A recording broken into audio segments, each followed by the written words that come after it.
Hello friends, I am रघुवीर चौधरी।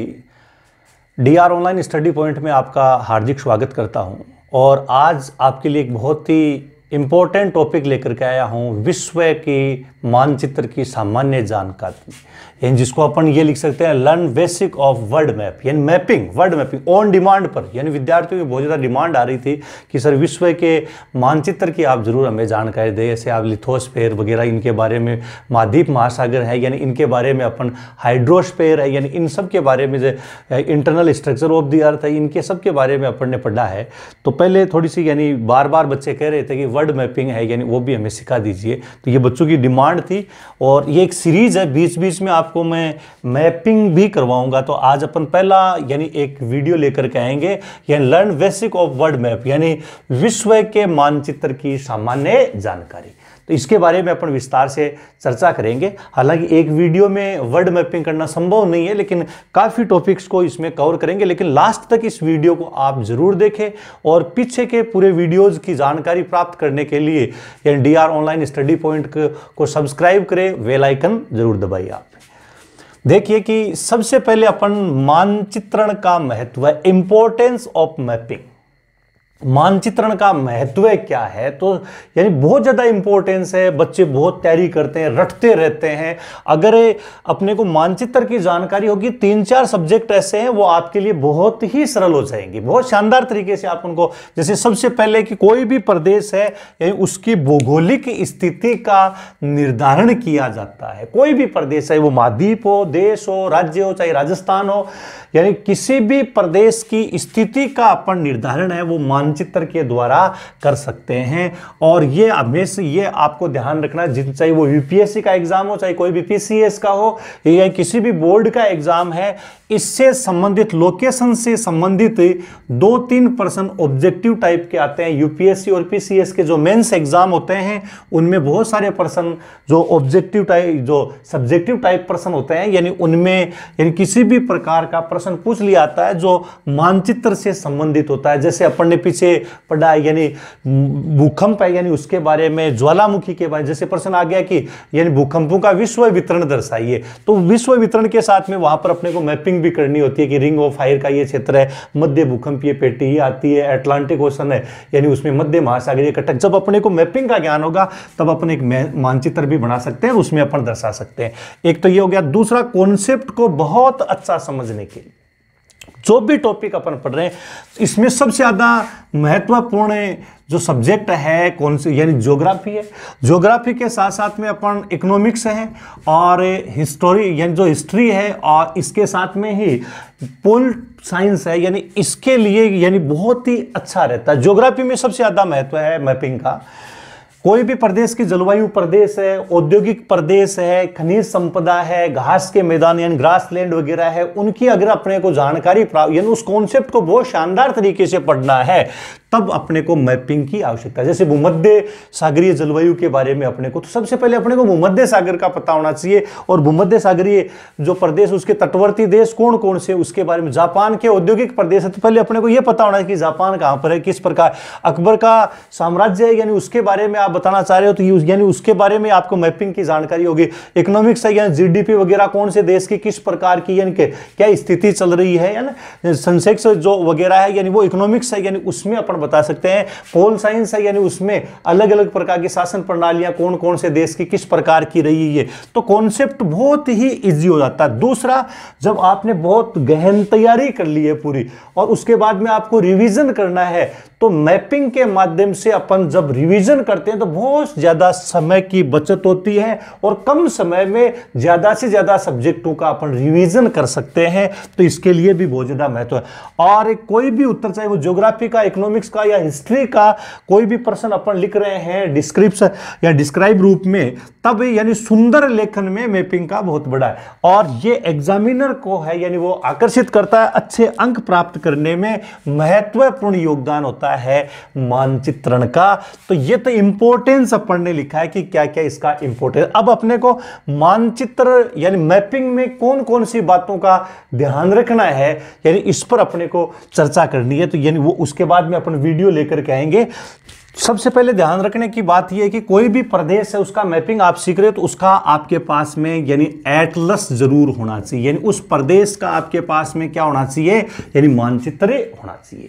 और मानचित्र के साथ साथ में यानी जैसे कोई भी कॉन्टिनेंट है यानी महाद्वीप है, यानी एशिया के बारे में अपन पढ़ रहे हैं, यूरोप के बारे में, अफ्रीका के बारे में, उत्तरी अमेरिका, दक्षिणी अमेरिका, ऑस्ट्रेलिया, तो यानी सबसे पहले यानी उसके देशों की भी अपने को जानकारी होनी चाहिए, यानी छोटा देश कौन सा है, बड़ा देश कौन सा है, दूसरा यानी उसकी अक्षांशीय स्थिति, और अपन कौन सी लिख सकते हैं, देशांतरीय जो स्थिति है, यानी इसके बारे में जैसे जीपीएस सिस्टम अपना चलता है तो वो पूरा पूरा अक्षांश और देशांतरों पर ही आधारित होता है। हालांकि ये इमेजिनरी लाइन है लेकिन ये यानी उस महाद्वीप के बारे में अपने को पता होना चाहिए, उस महाद्वीप में कौन कौन सी पर्वत श्रृंखलाएं हैं और कौन कौन सी पर्वत चोटियां हैं, कौन से यानी वहां पर जो ज्वालामुखी है, ग्रासलैंड यानी घास के मैदान, वहां की जो जलवायु है, ये इन बातों से संबंधित अपने को सामान्य रूप से जानकारी। लेकिन सबसे ध्यान देने की बात है कि जो आप जिस भी प्रदेश की मैपिंग कर रहे हो सबसे पहले आपके पास में उस प्रदेश का एटलस जरूर होना चाहिए,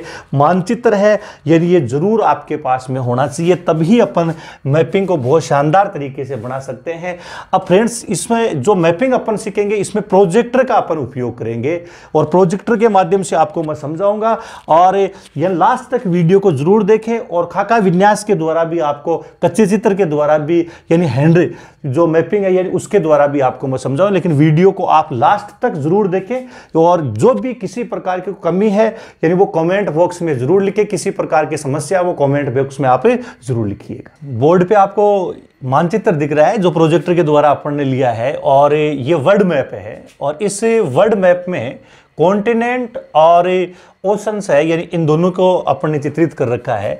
जो नीले कलर में दिख रहा है ये वाटर बॉडीज है और पृथ्वी का 70.8% भाग, लगभग 73% भाग है यानी वो जलमग्न है, और ये लैंडमास एरिया है यानी जो कॉन्टिनेंट्स है यानी 7 कॉन्टिनेंट है यानी उनके बारे में अपने को पढ़ना है। तो सबसे पहले अपन वर्ल्ड मैप यानी बिल्कुल इजी वे से अपन स्टार्ट करेंगे इसमें। तो सबसे पहले इसमें अपन कॉन्टिनेंट है यानी उनके बारे में अपन देखेंगे कितने कॉन्टिनेंट्स है। तो कितने कॉन्टिनेंट्स हो गए, 7 कॉन्टिनेंट्स है। अब 7 कॉन्टिनेंट्स कौन कौन से हैं यानी 7 महाद्वीप कौन कौन से, सबसे पहले उनका नाम है यानी उनके बारे में अपन जानते हैं। तो देखो नंबर 1 यानी कौन सा हो गया, एशिया। दूसरा नंबर पे कौन सा है, अफ्रीका। क्रम से चल रहे हैं अपन।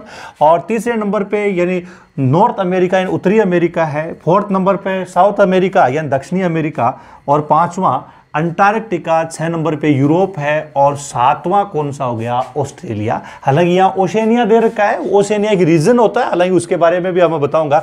अभी अपने को जैसे ऑस्ट्रेलिया है उसके बारे में अपने को देखना है। तो ये 7 कॉन्टिनेंट्स अपन ने लिखे। तो एक बार ध्यान दीजिएगा, पहला नंबर पे कौन सा आ रहा है, एशिया।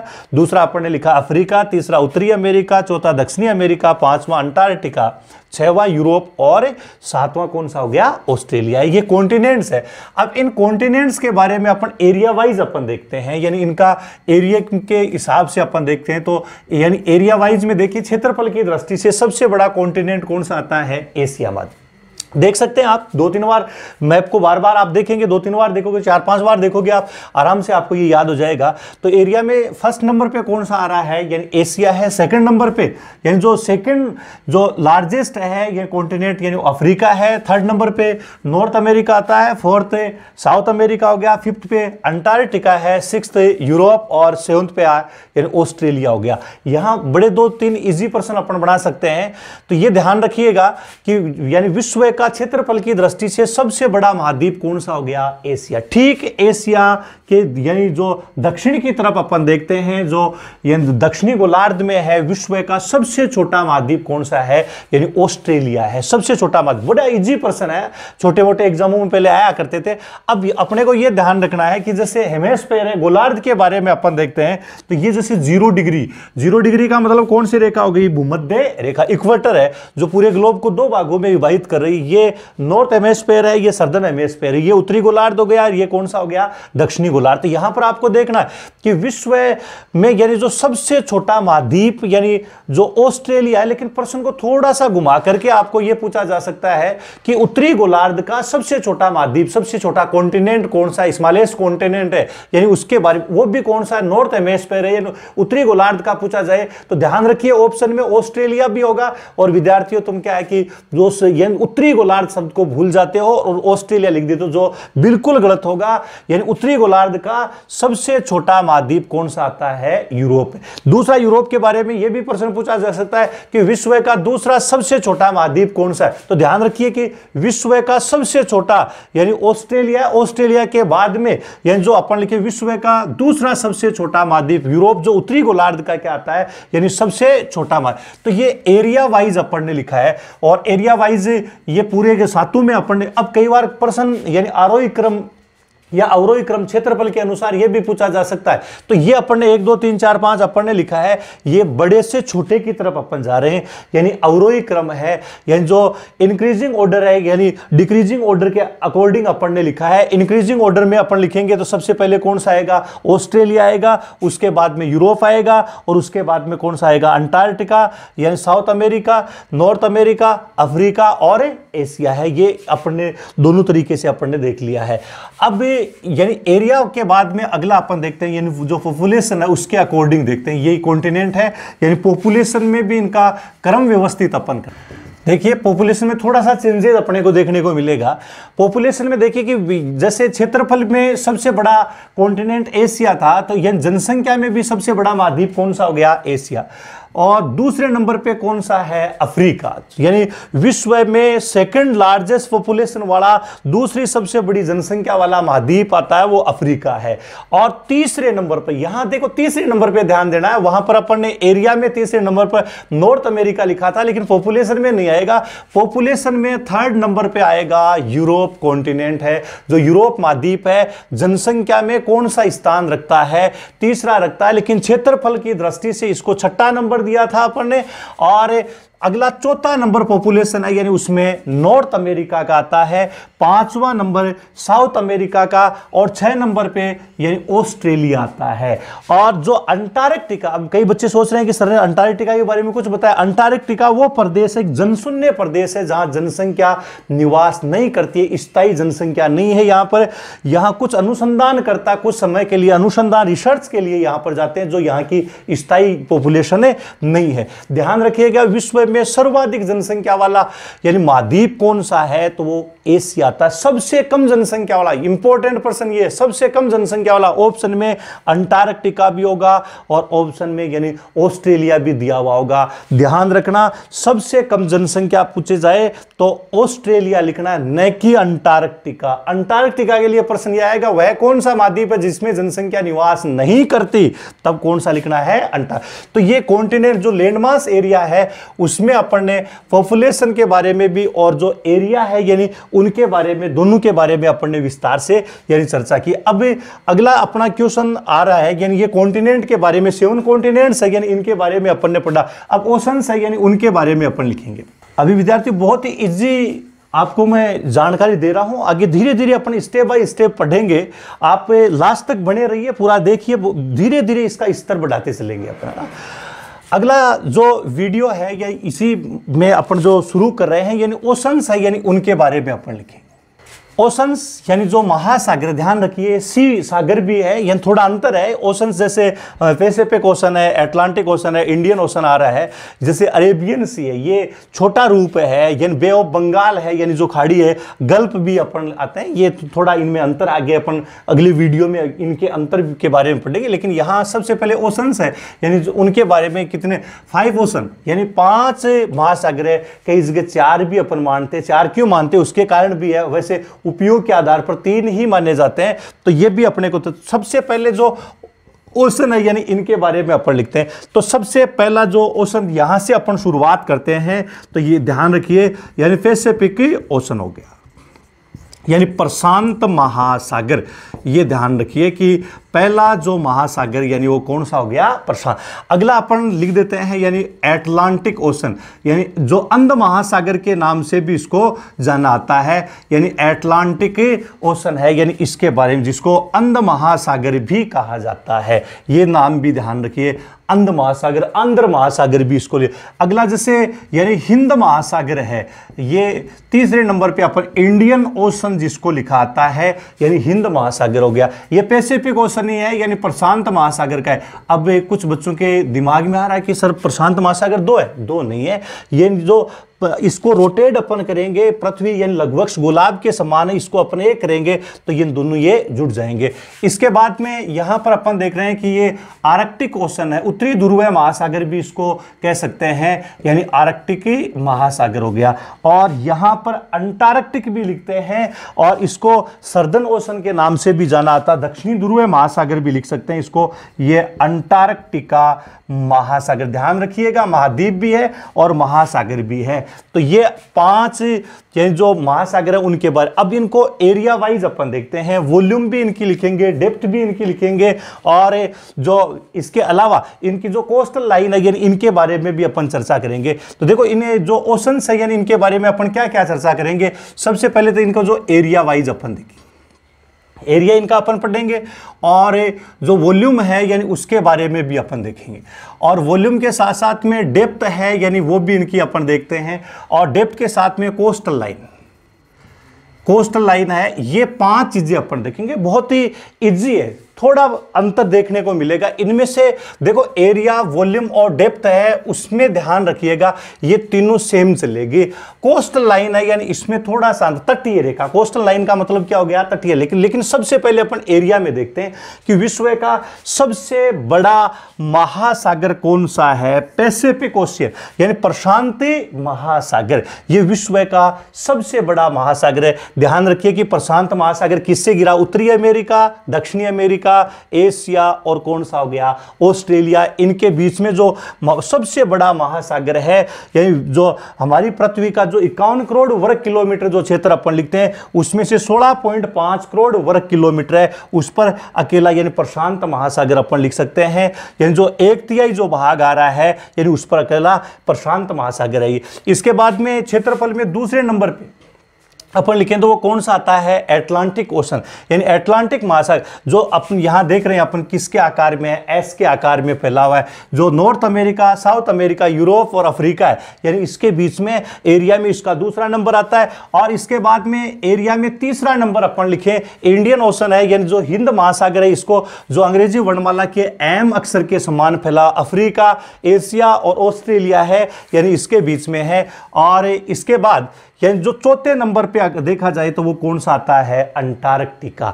अब अंटार्कटिका कुछ जो भूगोलवेत्ता है यानी उसको महासागर क्या है कि ये मानते हैं कि ये प्रशांत महासागर, एटलांटिक महासागर और हिंद महासागर तीनों आपस में जुड़े हुए, इन तीनों का ही दक्षिणी भाग है वो अंटार्कटिका कहलाता। और 5वें नंबर पर जो एरिया में सबसे छोटा है वो कौन सा आता है, आर्कटिक महासागर है। ये आर्कटिक महासागर विश्व का सबसे छोटा महासागर इसको अपन कह सकते हैं। तो ये तो एरिया के अकॉर्डिंग ध्यान रखिए, वही यानी क्रम से चलना, बड़े से छोटे की तरफ। नंबर 1 प्रशांत, दूसरा एटलांटिक, तीसरा हिंद महासागर, चौथा अंटार्कटिका महासागर और 5वां कौन सा हो गया, आर्कटिक महासागर। अब वॉल्यूम है यानी उसके आधार पर अपन देखें तो वॉल्यूम में अगर अपन देखेंगे तो वही क्रम रहेगा, पहले नंबर पे प्रशांत आएगा, दूसरा अंध महासागर, तीसरा हिंद महासागर और चौथा अंटार्कटिका और 5वां कौन सा हो गया, आर्कटिक।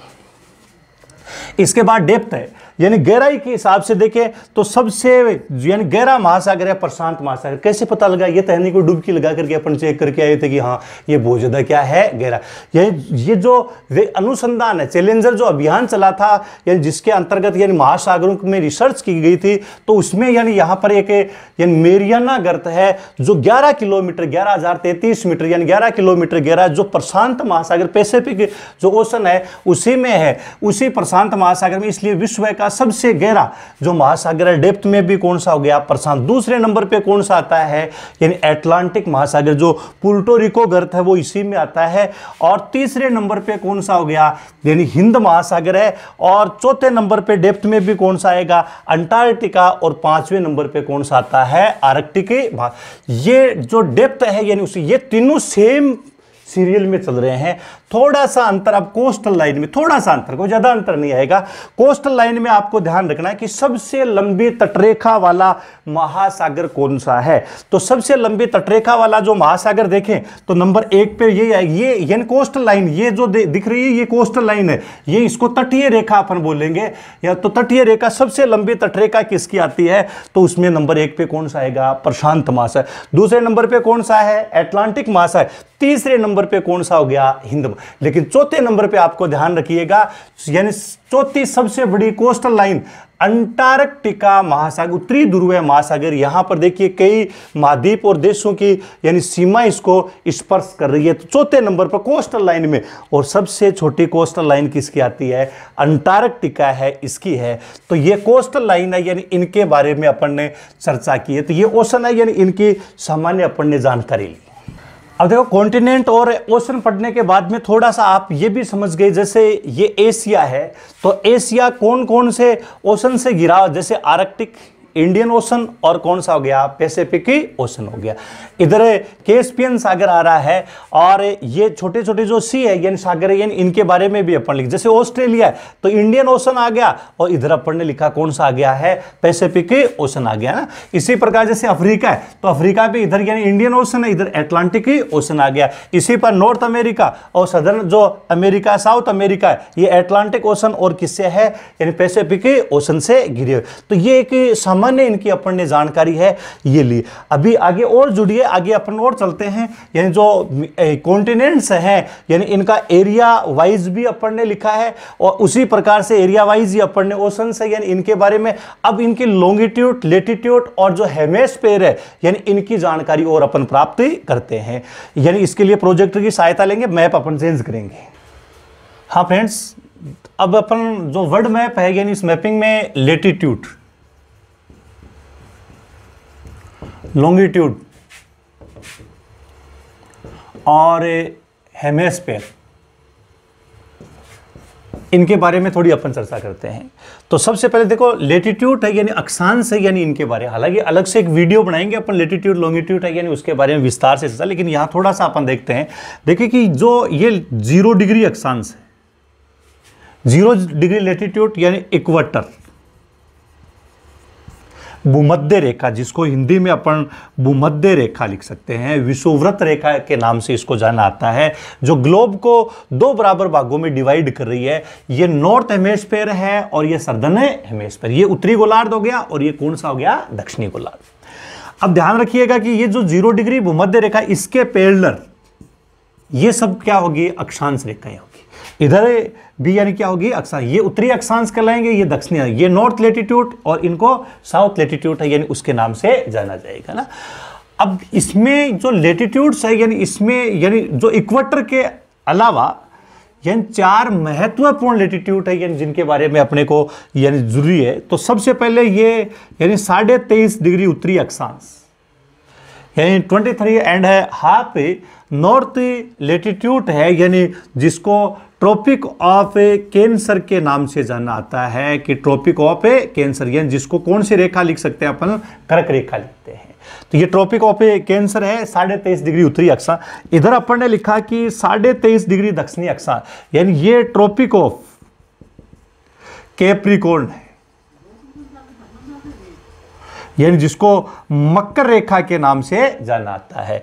और ये यानी 66.5 डिग्री उत्तरी अक्षांश, 66.5 नॉर्थ है, यानी ये आर्कटिक की रेखा, इसको अपन लिख सकते हैं आर्कटिक सर्किल है, यानी उसके नाम से, या उत्तरी ध्रुव व्रत भी इसको लिखा आता है।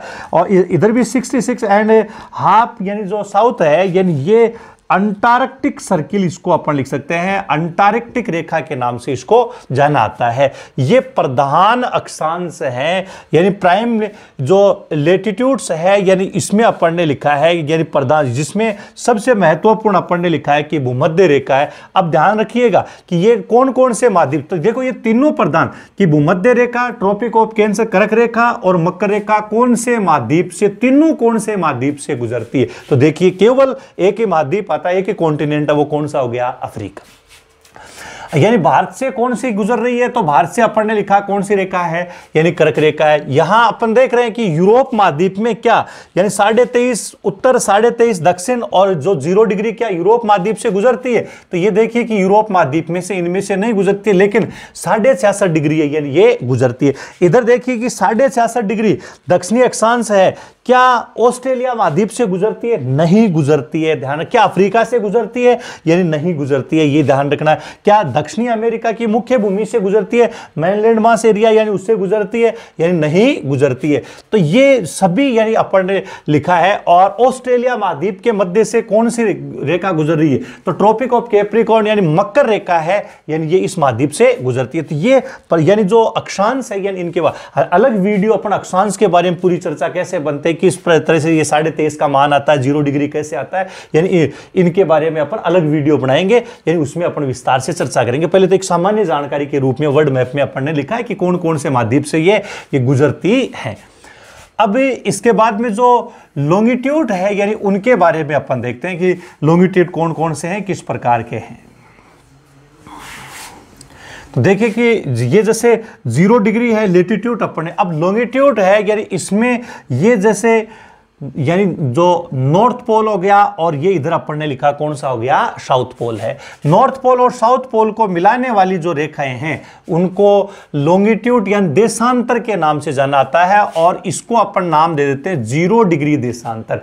0 डिग्री देशांतर का मतलब हो गया यानी प्राइम मेरिडियन, यानी प्राइम मेरिडियन है यानी उसके नाम प्रधान देशांतर रेखा, जिसको ग्रीनविच रेखा, और टाइमिंग के लिए इसको अपन GMT के नाम से। अब ये भी पृथ्वी को 2 बराबर भागों में 2 यानी हेमिस्फीयर बना रही है। ये ईस्ट हेमिस्फीयर हो गया और ये वेस्ट हो गया, वेस्टर्न हो गया, ये ईस्टर्न हो गया, ये पूर्वी गोलार्ध और ये कौन सा हो गया, पश्चिमी। इससे भी देखो अपने को पता चलता है कि हमारा भारत देश कौन से गोलार्ध में आता है, पूर्वी गोलार्ध में। भूमध्य रेखा की तरफ से अपन ने देखा तो कौन सा हो गया, उत्तरी गोलार्ध। ऑस्ट्रेलिया कौन से में आ रहा है, यानी पूर्वी गोलार्ध। चाइना कौन से में आ रहा है, यानी पूर्वी जो गोलार्ध है। उत्तरी अमेरिका किस में आ रहा है, पश्चिमी गोलार्ध है, यानी इसमें। अब ये जो 0 डिग्री प्राइम मेरिडियन अपन ने लिखा है यानी प्रधान मध्याह्न रेखा के नाम से भी इसको जाना आता है।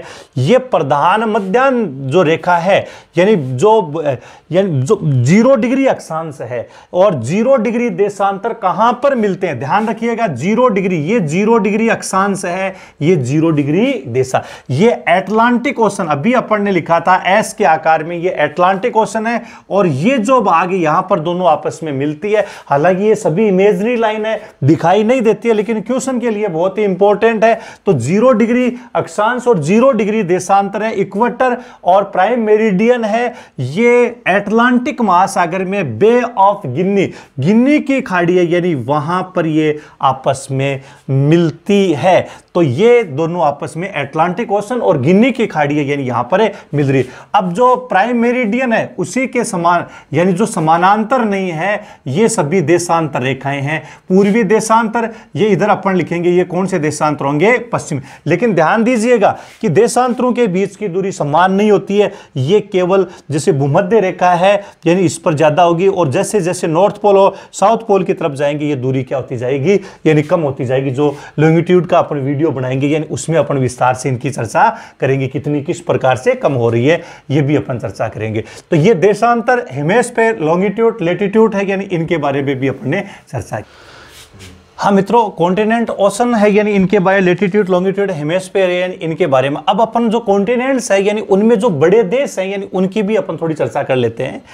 हालांकि ये पॉलिटिकल मैप नहीं है, फिजिकल मैप है, यानी उसी में आपको मैं थोड़ा सा बता रहा हूँ। आप पॉलिटिकल मैप में जरूर उन देशों के बारे में जानें तो आपको आइडिया दे दूंगा कि कौन सा कहाँ पर है, किस प्रकार का है। तो देखिए कि विश्व का सबसे बड़ा देश, तो विश्व का जो सबसे बड़ा देश है यानी जो अपन लिखे रसिया आता है यानी रूस है। ये विश्व का क्या हो गया, सबसे बड़ा यानी एरिया, क्षेत्रफल में विश्व का सबसे बड़ा देश कौन सा हो गया, रूस। देखिए रूस के ठीक सामने अपन आएंगे तो यहां पर एक देश आएगा जिसका नाम क्या हो गया, कनाडा। क्षेत्रफल में दूसरे नंबर पे कौन सा आता है, यानी जो कनाडा है यानी इसको रखा गया। अब देखो तीसरे और चौथे पे बड़ा यानी विवादित बिंदु आ रहा है कि तीसरे नंबर पे उत्तरी अमेरिका को ले या जो चाइना है यानी इसको, ये जैसे ये जो चीन है, सॉरी उत्तरी अमेरिका नहीं, संयुक्त राज्य अमेरिका, ये ध्यान रखना है, यूनाइटेड स्टेट ऑफ अमेरिका है, उत्तरी अमेरिका एक महाद्वीप है।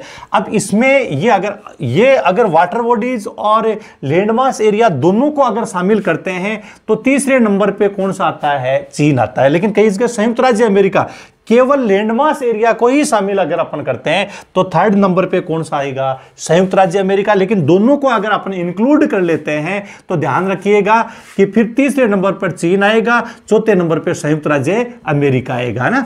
तो और पांचवें नंबर पे अगर कोई देश है तो यानी वो अपन ने लिखा है पांचवें पर ब्राजील आता है, और 6 नंबर पे जो देश है वो ऑस्ट्रेलिया, और सातवां क्षेत्रफल में सातवां नंबर कौन सा आता है, इंडिया है। यानी इंडिया यानी वो कौन से क्षेत्रफल में 7वें नंबर पे है। अब 8वें नंबर पे अपन ने लिखा कौन सा देश आ गया, अर्जेंटीना। अब आपके दिमाग में आ रहा है कि सर ने ये 8 तक क्यों बताया है, तो 8वां ध्यान रखिएगा, जैसे प्रश्न पूछ लिया आता है कि भारत से यानी भारत से कुछ छोटा देश कौन सा, क्षेत्रफल की दृष्टि से भारत से छोटा देश है बताइए, तो ध्यान रखना कौन सा आएगा, अर्जेंटीना।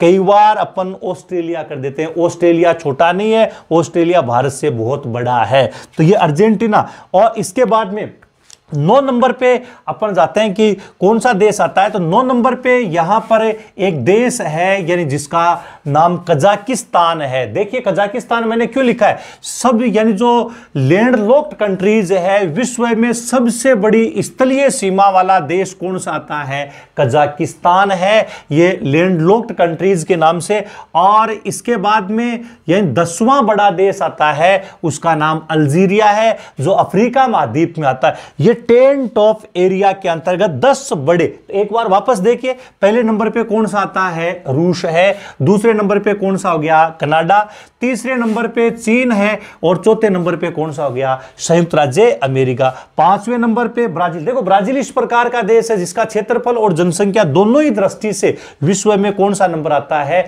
यानी 5वां नंबर आता है। 6 नंबर पे अपन ने लिखा ऑस्ट्रेलिया है, 7वां कौन सा हो गया, यानी हमारा भारत देश है। 8 नंबर पे अर्जेंटीना है, 9 नंबर पर कजाकिस्तान जो लैंडलॉक्ड कंट्रीज आता है, सबसे बड़ी स्थलीय सीमा वाला देश हो गया। और 10 नंबर पे कौन सा आता है, अल्जीरिया। ये 10 बड़े देश अपन ने क्षेत्रफल की दृष्टि से विश्व के मैप में अपने को पढ़े। ध्यान रखिए ये इतना जरूर अपने को 3-4 देश दे दिए आते हैं, फिर उनका क्रम पूछ लिया आता है, तो यहां तक अपने को जरूर पता होना चाहिए।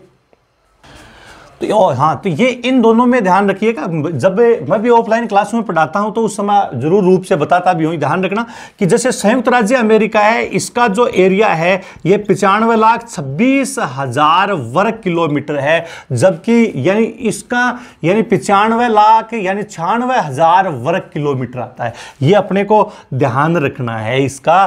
तो ये एरिया में मतलब ये तब होगा वाटर बॉडी और लैंडमास एरिया तब, अन्यथा यानी इनका थोड़ा सीक्वेंस है यानी वो चेंज हो जाता है। तो ये अब अगला अपन ये कॉन्सेप्ट देख रहे हैं कि क्षेत्रफल की दृष्टि से छोटे देश यानी उनके बारे में भी अपने को देखना है। देखो एक अभी अपन ने ये लिखा था कि विश्व का सबसे बड़े देश है, 10 बड़े देश, और उनमें लगभग अल्जीरिया वगैरह अपन ने लेकर सभी महाद्वीपों के बड़े देश है, यानी उस श्रेणी में अपन ने शामिल किया था। विश्व का सबसे बड़ा देश रूस कौन से महाद्वीप में है, एशिया। प्रश्न पूछ ले आपको कि एशिया का सबसे बड़ा देश कौन सा आता है, रूस। ध्यान रखिए यूरोप का सबसे बड़ा देश कौन सा है, ये रूस है, ये यूरोप में भी आता है। यूरोप और एशिया दोनों को यूरेशिया कहते हैं। यूरोप का भी सबसे बड़ा देश कौन सा है, रूस। लेकिन मान लीजिए ऑप्शन में नहीं है, हालांकि ऑप्शन में आता, ऑप्शन में नहीं है, तो ध्यान रखिए यूरोप का सबसे बड़ा देश फिर अपन कौन सा लिखेंगे, यूक्रेन। और मान लीजिए यूक्रेन भी नहीं है, तब अपने को यूरोप का सबसे बड़ा देश कौन सा लिखना है, फ्रांस है।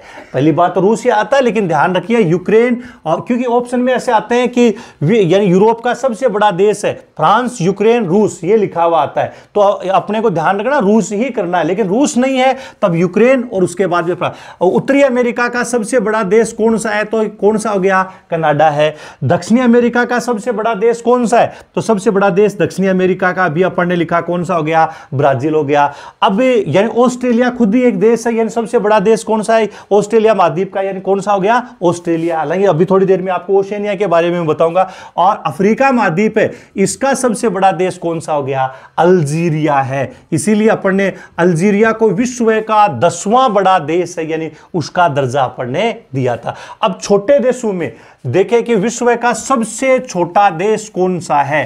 तो ध्यान रखिएगा कि विश्व का सबसे, यह मेरिडियन सी है, भूमध्य सागर है, यहां इटली है। इटली के पास में केवल 500 वर्ग मीटर पर एक देश आता है, वेटिकन सिटी, इटली के निकट है, यानी उस देश का नाम क्या आता है, यानी वेटिकन सिटी है। और यह ध्यान रखना, यह एक मोनार्क देश है, राजतंत्र है, जो किसके अधीन है, यानी सुरक्षा की, सैन्य प्रशिक्षण की और आर्थिक वित्तीय सहायता की जिम्मेदारी आती है, यानी वो कौन से देश की है, इटली की है।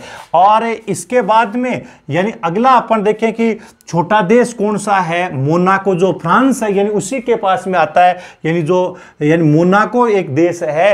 ये विश्व का सबसे छोटे कोस्टल लाइन वाला, यानी यहां पर अपन ने वेटिकन सिटी है, यानी उसके बारे में लिखा कि विश्व का सबसे छोटा देश कौन सा हो गया, यानी वेटिकन सिटी आता है। और इसके बाद में अगला अपन ने लिखा मोनाको, मोरको नहीं है, मोनाको है, मोरको अफ्रीका में आता है, ये फ्रांस के पास में सबसे छोटी कोस्टल लाइन वाला और यह भी राजतंत्र वाला देश है।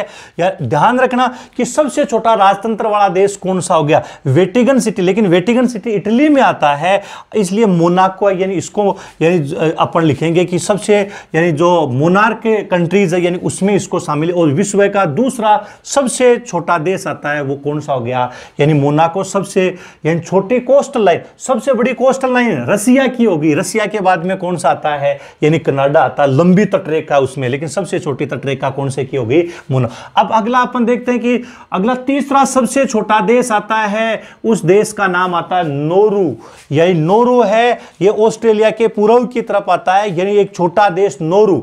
ये यानी एक द्वीप था किरिबाती, जो प्रशांत महासागर है उसमें डूब चुका है, ये नोरू है। नोरू किस लिए महत्वपूर्ण है, तो नोरू इसलिए महत्वपूर्ण, विश्व का सबसे छोटा यानी जो रिपब्लिक गणराज्य है, गणतंत्र देश, इसको अपन विश्व का सबसे छोटा गणतंत्र देश कौन सा हो गया, ये नोरू आता है। और ये चौथे नंबर, पांचवें नंबर पर अपन लिखें तो वो कौन सा देश आता है, ये तवालु है, जो नोरू के पूर्व दिशा में आता है। तवालु पांचवा जो छोटा देश आता है, यानी उसमें इसको शामिल किया गया है, जो ऑस्ट्रेलिया के पूर्व की तरफ ये देश आते हैं। अब जैसे अफ्रीका, इसका सबसे छोटा देश सेशेल्स आता है, यानी सेशेल्स है, यानी वो ये उत्तरी अमेरिका है, यानी उसका सबसे छोटा देश है। हमारे एशिया का सबसे छोटा देश कौन सा है, तो एशिया का सबसे छोटा देश आता है, उसका नाम क्या हो गया, मालदीव है। और जो अपन ने लिखा है, यानी इसका या अफ्रीका का सबसे छोटा देश कौन सा हो गया, सेशेल्स है।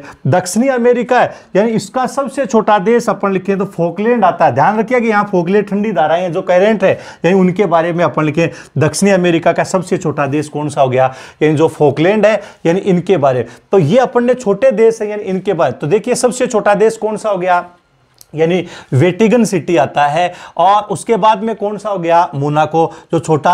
और इसके बाद में अपन ने नोरू, यानी सबसे छोटा गणतंत्र देश आता है। और फिर अपन ने तवालु लिखा था, मालदीव है, सेशेल्स है, यानी फोकलैंड है, यानी इन देशों के बारे में अपन ने छोटे। इधर जैसे वेस्ट इंडीज आता है, इसमें ग्रेनाडा आता है, ये छोटे देशों की श्रेणी में इनको शामिल किया गया है। तो ये पूरा अपन ने जो वर्ल्ड मैप है, यानी उसमें छोटे देश, बड़े देश, पॉलिटिकल मैप्स, यानी उसमें आप जरूर इनको देखिएगा।